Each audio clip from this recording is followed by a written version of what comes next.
In ancient times, many envied women who married into the royal family and men who wed imperial daughters. But in reality, becoming a princess's husband was no easy feat. Potential imperial sons-in-law underwent strict trials similar to how emperors selected concubines. A princess's marriage was never just a union of two individuals, it was the keystone of political alliances. But did you know that in the Qing Dynasty, a princess's future husband was required to spend a night with another woman before the wedding? This was the Qing royal family's unique trial marriage Gege system, 试婚Gege. Welcome to our channel. Today, we'll uncover this peculiar marriage custom. Why did the Qing court use women to attest the imperial sons-in-law? What became of these trial marriage Gege? Let's explore the Qing dynasty's most extraordinary royal marriage institution. In the Qing dynasty, princesses were commonly called Gege. Most married between 13 and 16 years old, though some wed later at around 18. These marriages were largely political, leaving them no choice in their spouses. While princesses were cherished daughters of the emperor, the court took great care in selecting their imperial sons-in-law, Fuma. To maximize their marital happiness, the Qing developed the trial marriage Gege system. These trial marriage Gege were not real princesses, but palace maids selected by the imperial family. Historically recorded as trial marriage palace maids, we'll refer to them as such in this program, as their experiences and sufferings had nothing to do with royal status. When a princess's imperial son-in-law was chosen and the wedding date set, the empress dowager or empress would select a clever, capable, and dignified palace maid to carry out the trial marriage. Her mission was extraordinary. Before the princess wed, she would travel to the imperial son-in-law's home with the princess's dowry one day early and spend a night with him. This was no ordinary overnight stay, it was a means to assess his character. This night was her moment of highest status, as the imperial son-in-law's family's ability to marry the princess depended, in part, on her. They would treat her with utmost hospitality, hoping she would speak favorably in her report. After spending the night with him, she would rush back to the palace the next morning to detail his condition to the empress dowager or empress, including any physical defects, temperament, and even sexual performance. The system aimed to ensure the imperial son-in-law's health, prevent marital breakdowns, and show solemn consideration for the princess's lifelong happiness. While trial marriage palace maids had reporting authority, they dared not deceive the court. At most, they might polish their words to satisfy the royals, but this was already crucial. Once everything was confirmed, the princess would marry as scheduled, and the palace maid would typically follow her to the imperial son-in-law's household. This was when their tragic fates began. In 1886, the New York Times published an article on a Qing royal family life that mentioned a trial marriage Gege, introducing this custom to American audiences and sparking discussion at the time. Despite their special mission, trial marriage palace maids faced tragic destinies. Like chess pieces, they were manipulated by various forces, unable to control their lives. As unmarried virgins in a society that revered chastity, spending a night with an imperial son-in-law made remarriage impossible. Their fates fell into three categories.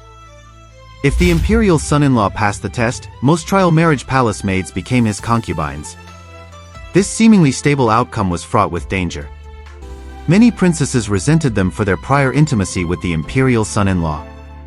In wealthy households, rivalries between wives and concubines were common, and princesses, as noble women, were particularly intolerant. Many endured beatings, harassment, and arbitrary punishments. For example, during the Qianlong reign, a princess married a Mongol prince, and her trial marriage palace maid, Qingying, was taken as a side consort. The jealous princess viewed Qingying as having attainted the imperial son-in-law's affection. Upon entering the household, Qingying was deprived of freedom, forced to kneel in the ancestral hall, and starved. Once, she accidentally broke the princess's jade bracelet and was flogged 30 times, nearly dying.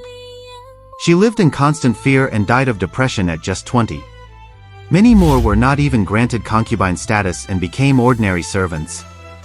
Rejected by the imperial son-in-law or opposed by the princess, they worked as maids in his household. During the Jiaqing reign, for instance, Trial Marriage Palace maid Wanning was deemed too stout by her imperial son-in-law and demoted to a third-class servant in the firewood room, forced to chop 10 loads of firewood daily for a meager ration of coarse bread.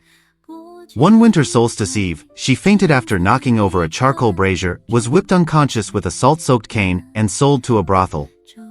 If the imperial son-in-law failed the test, the palace maid's fate was even bleaker. Having slept with him, they were considered unvirtuous and could not return to the palace. His family often blamed her for the failed marriage, accusing her of causing the rejection. During the Qianlong era, a maid named Yunxiang was chosen as a trial marriage palace maid for a Mongol prince's son. She truthfully reported his violent tendencies, but his family accused her of slander and pressured the court. Yunxiang was deemed to have lied, flogged 100 times, and banished. Penniless and discriminated against for her trial marriage experience, she wandered the streets and died in poverty. The trial marriage system, unique to the Qing Dynasty, emerged for multiple reasons, including learning from the tragic case of the Ming Dynasty's Yongning princess. During the Wanli reign, the Yongning princess was set to marry, but the eunuch in charge of the marriage accepted bribes from a wealthy family and presented their terminally ill son as a healthy suitor. The princess married him unaware, only for the imperial son-in-law to die within a month. Under Ming rules, she could not remarry and remained a widow, dying at 27 as a virgin. The Qing court, aiming to avoid such tragedies, established the trial marriage system by integrating Manchu and Han cultural practices, but this was only one reason. As a minority-ruled dynasty, the Qing consolidated power through marriages with Mongol princes, frontier nobles, and Han officials.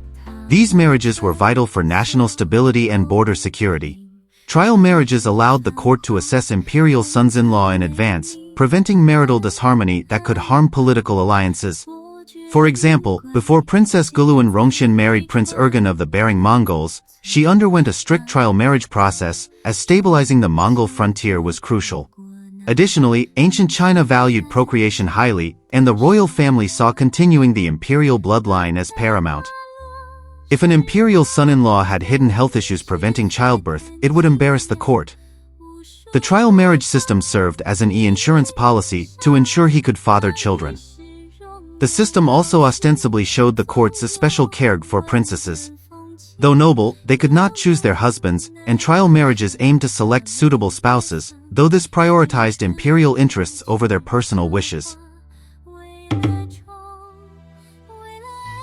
On the surface, the trial marriage Gege system aimed to ensure princesses' marital happiness, but in reality, it was a tool for the royal family to safeguard its interests.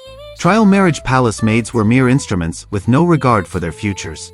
The Qing consolidated power through marriages with Mongol tribes, Manchu nobles, and Han officials, and a princess's marriage directly affected these alliances. Trial marriage palace maids were disposable pawns, their dignity and happiness meaningless to the court sacrifices of the feudal system. Their stories epitomized the tragic lives of countless ancient lower-class women. That's all for today's episode. If you enjoyed this content, don't forget to like, subscribe to our channel, and hit the notification bell to never miss our future explorations of Chinese historical culture. Next time, we'll continue uncovering the daily lives of ancient Chinese royalty. See you then!